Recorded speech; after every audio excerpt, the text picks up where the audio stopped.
Welcome aboard the Story Ark. I'm your captain, Kenny Mears, and let's take a voyage together. The world is full of stories of bizarre animal killings, from animals ripped in half to others drained entirely of blood.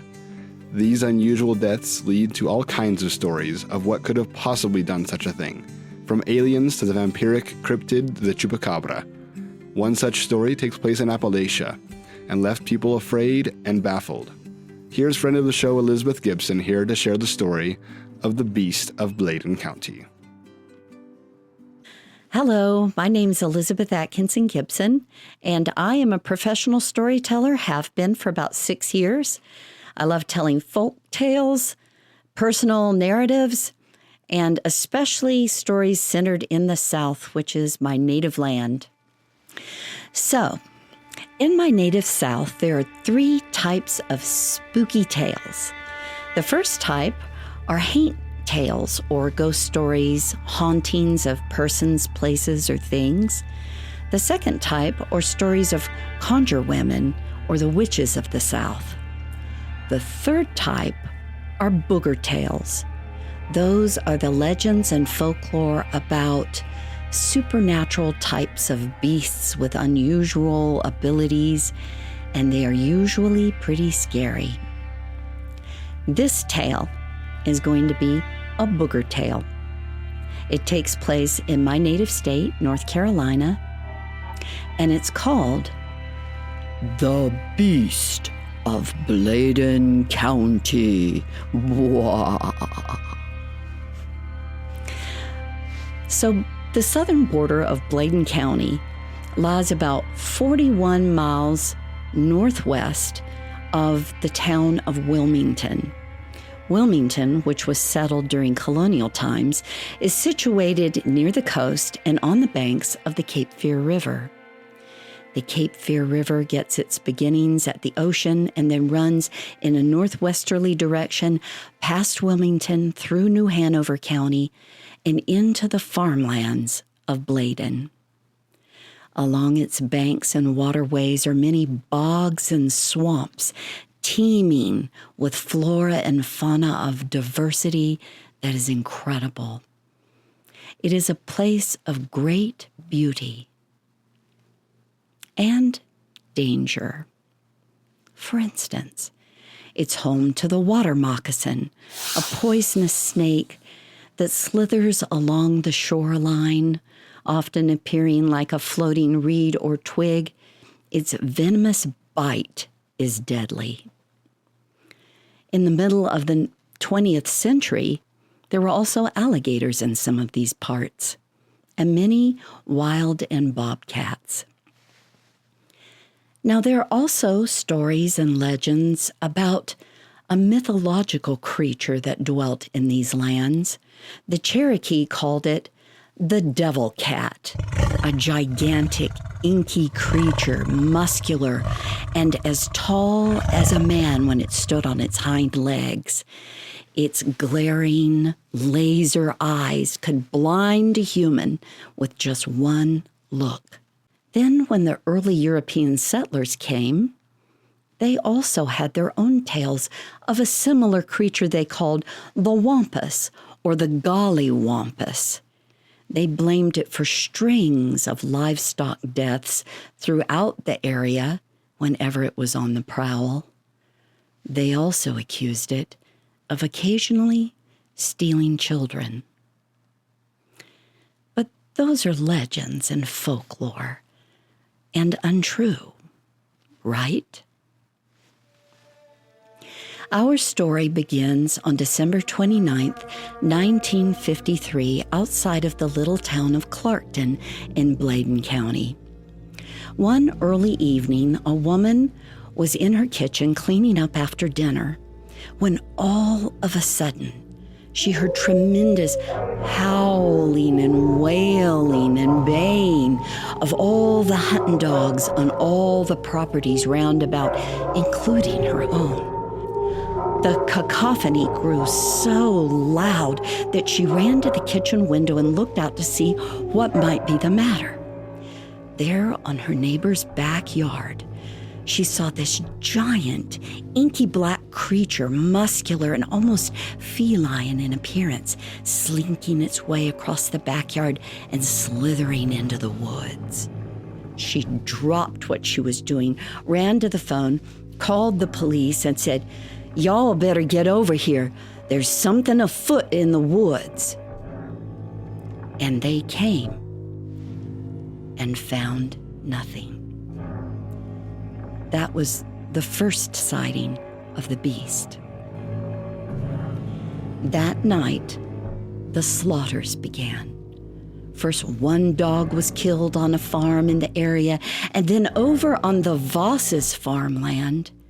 That family went to bed as usual that night, leaving the two huge hunting dogs on the porch to sleep as they always did. When right about 10:30 at night, they heard an enormous shriek from one of their dogs, howling and howling. They all jumped up, ran to the front door, flung the door open, and then Johnny Voss said, there in front of him was one of his hunting dogs. He said it was, quote, torn to ribbons. And around the body of the dog were great globs of saliva like nothing they had ever seen before. Heartbroken, the family went and got a sheet, put the poor dog on the sheet, rolled and wrapped him up, stuck him on a corner of the porch in order to bury him the next day, calmed down the other hunting dog, and then retired to their beds to sleep again. Deep in the night, the thing came back. Evil returned to slither up onto the porch, grab the body of that dead dog, and take it back into the woods. The other hunting dog lay a-whimpering. And then around 2:30 in the morning, there was a horrific dogly shriek, and then quiet. The entire family leapt out of beds, came running to the door, flung it open, and the second dog was gone, as was the body of the first dog. About 3 days later, on a neighboring property, the bodies of the two dogs were found, skulls crushed flat, and great gobs and slatherings of saliva all over their bodies.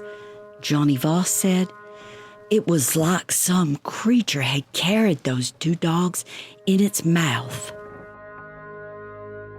Over the next week, which was the first week of January 1954, 8 more dogs were slaughtered, all of them violently torn apart, heads flattened, and then an interesting thing. A farm veterinarian took several of those dogs and did autopsies on them, and he said, quote, there was not more than 1 or 2 drops of blood among them. They were drained of their bodily fluids. Now the people in the surrounding areas began to talk and jabber. What could this be? There were no bears or panthers in the area. The predators in the area weren't big enough to do such damage. What could it be? Could it be a wampus? Was there a devil cat afoot? Others said, well, maybe it was a vampire beast of some kind.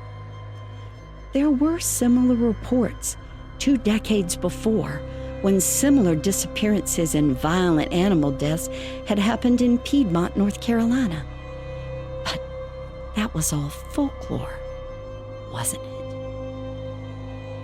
Well, whatever it was, that thing wasn't done yet. On January 7th, a goat was found in a barn that was open, head flattened, drained of blood.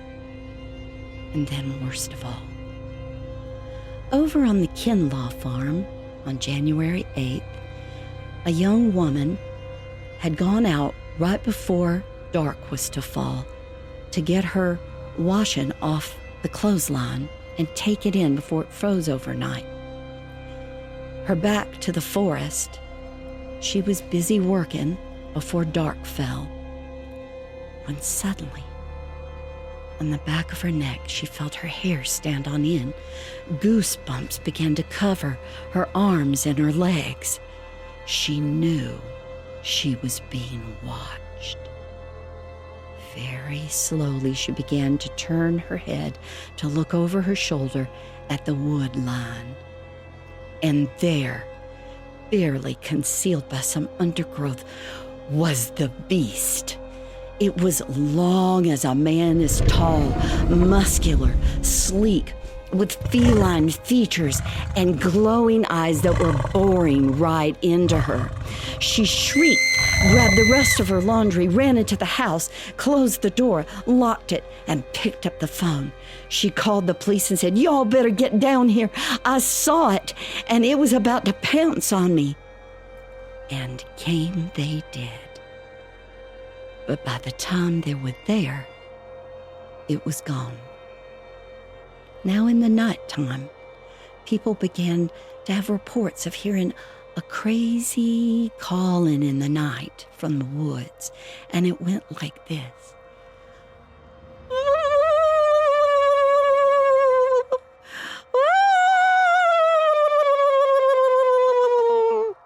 Some people said it was like the wailing of a human infant. And they believed it was the beast, because it didn't start until he was afoot.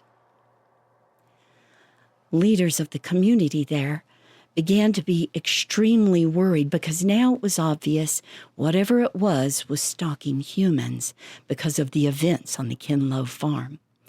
So the following week, they organized search parties every single night, and every night more and more hunters came to walk shoulder to shoulder through the countryside, rifles aloft, into the woods, making a ruckus, ready to do battle with the beast. And sometimes they would stop and listen.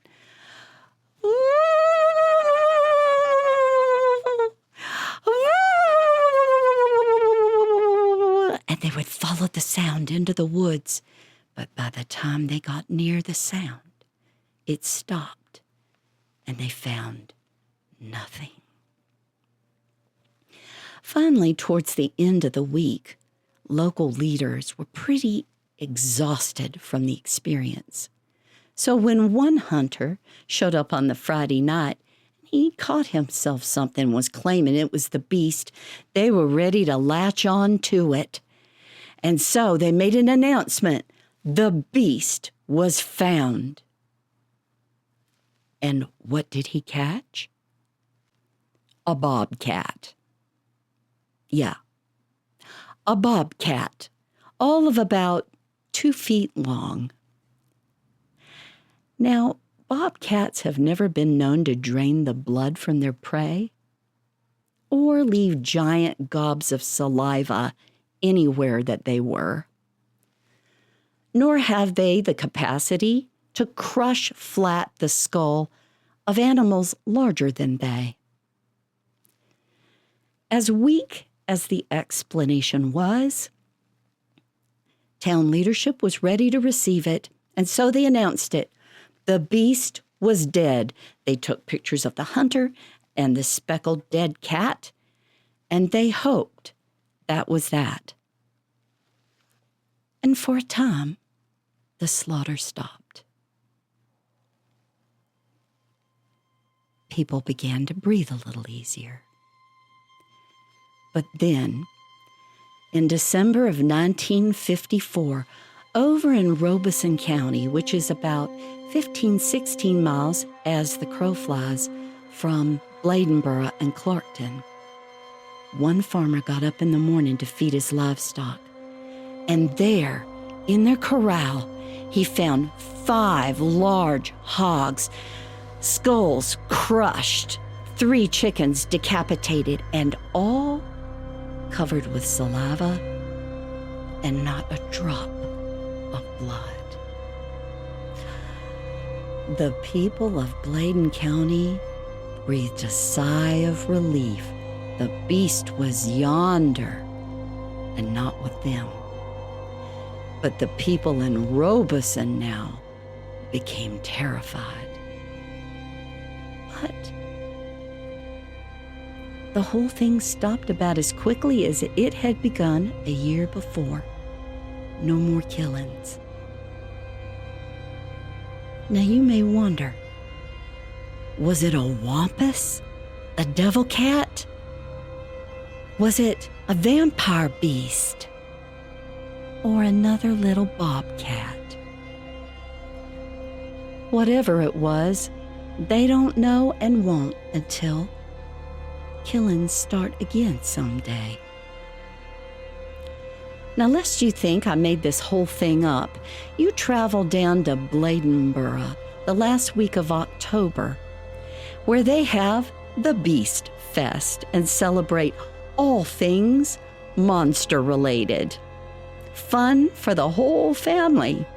And even some old-timers show up and tell the story of the events of 1953 and 54, all in an attempt to keep the story alive of their very own monster, the Beast of Bladen County.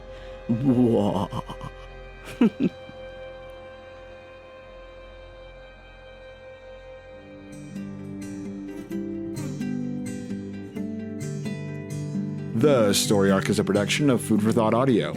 This episode was written, produced, and edited by me, Kenny Mears. We'd like to thank today's storyteller, Elizabeth Atkinson Gibson, for sharing her story. Elizabeth is a member of the Utah Storytelling Guild and a professional storyteller. You can find more information on her website, thetellerist.com. Be sure to follow us on Facebook, YouTube, or Instagram, or wherever you listen to podcasts for more content. And until next time, thanks for listening.